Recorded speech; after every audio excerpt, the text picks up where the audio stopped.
it's Hunter and welcome back to my channel. If you guys are new here, it is so nice to meet you. Today's video, I decided to do my hair, and then after I did my hair, I realized I did not want to put makeup on. So, not wearing makeup, but I have nice hair.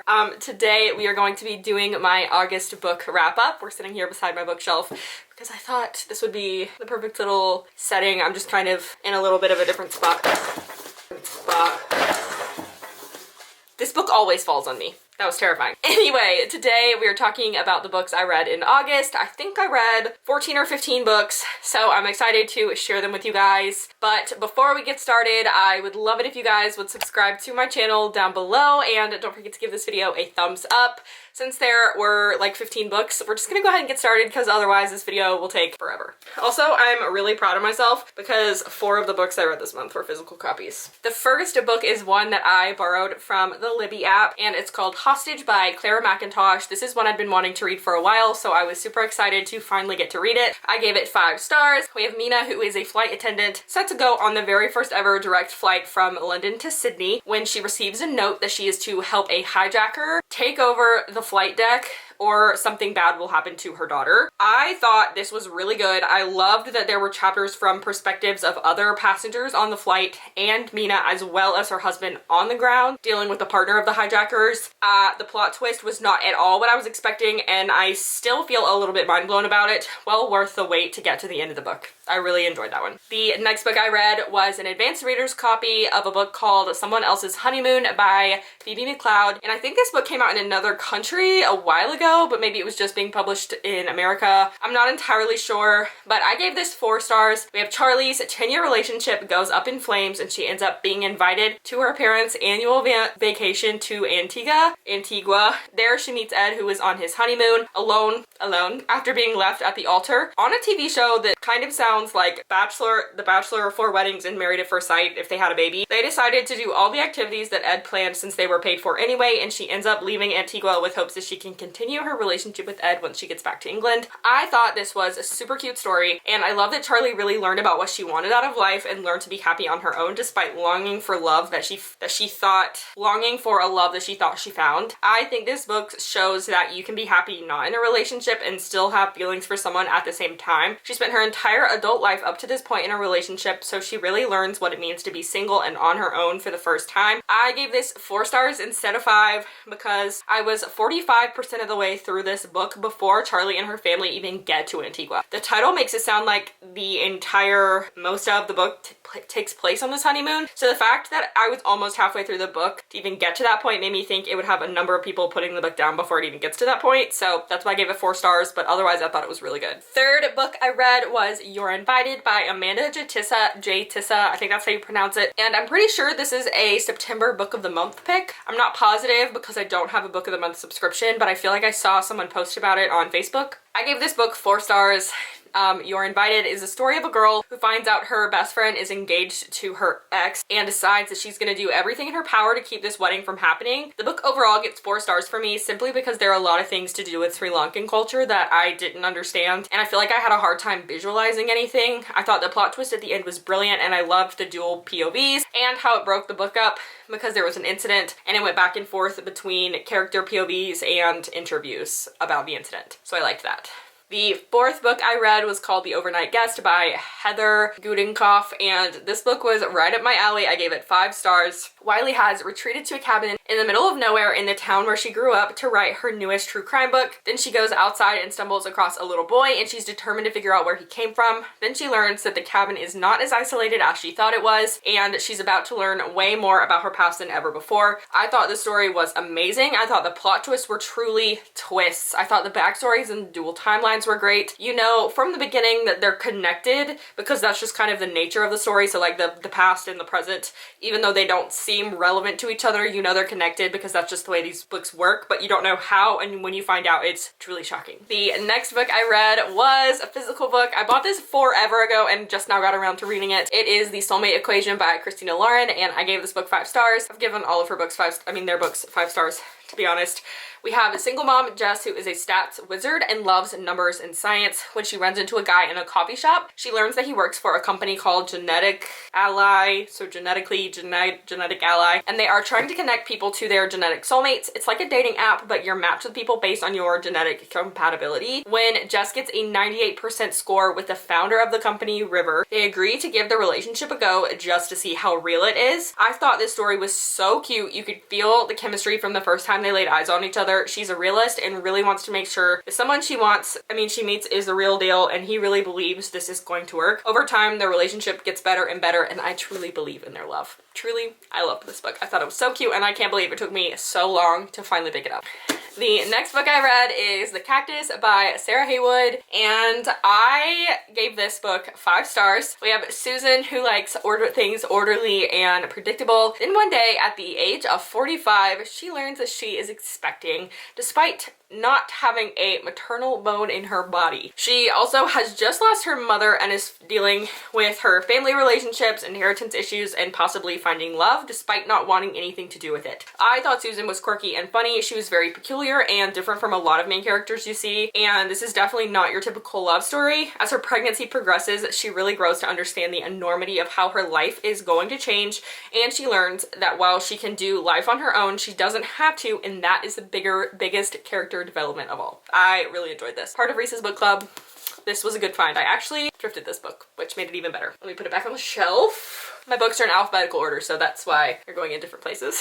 The next book I read was a physical book as well, and I actually did a reading vlog of me reading this. It is The Secret Bridesmaid by Katie Birchall, and I gave this book 5 stars. We have Sophie, who is a professional bridesmaid. She gets hired by a very famous and aristocratic mother to assist her daughter in preparing for her upcoming wedding, but Cornelia wants nothing to do with her. She does everything she can to avoid Sophie and even does the most ridiculous of things to try to get her to quit, all while she has given up on love. I thought this was so cute. I've read another book by the same author and really enjoyed it, so I assumed I would like this one. It was a happy ending, and I love that it's a clean book. Lots of romances are not, and I know that some people don't enjoy clean romances, but I love them because I think they are always super wholesome and cute. But I also feel like this book explored female friendship and love, and I feel like romances don't often talk about female friendships and love. I feel like it's usually one or the other, so I really enjoyed that. I can't reach where this one goes on the shelf, so I'll just put it right there for now. The next book I read was the last physical book I read this month, and it is In a Dark, Dark Wood by Ruth Ware. I gave this one 5 stars. It's about Nora, who has not seen Clara in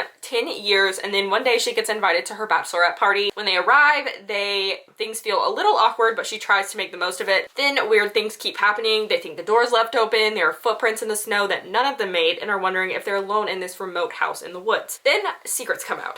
I thought this was so good. This is honestly my favorite Ruth Ware book that I've read so far. The plot twists were great, and learning about the past and why Nora and Clara stopped talking to each other came out very naturally in the story. Now, the rest of the books I read were all on Kindle. So next was an audiobook. So the next one was Before I Do by Sophie Cousins, and this is an advanced copy. I believe this comes out October 11th. I'm not positive, but it's definitely October. So it is called Before I Do by Sophie Cousins, and I gave this one 5 stars. Sophie Cousins never disappoints me. In fact, I have another one of her books. That's the one that fell on me, was a Sophie Cousins book. Audrey is about to get married to Josh, but at the rehearsal dinner, she finds Fred, who she once had a magical day with 6 years ago, and it causes her to question everything about her relationship. The story goes back and forth with a countdown to the wedding and flashbacks to different points in her life that shaped her, and I thought this story was really cute. I had no idea anything that she was gonna do. I had no idea where anything was going. It was not predictable, at least I didn't think it was. There were lots of mishaps that I could see like really ruining a wedding day, but looking back at them, they would be funny.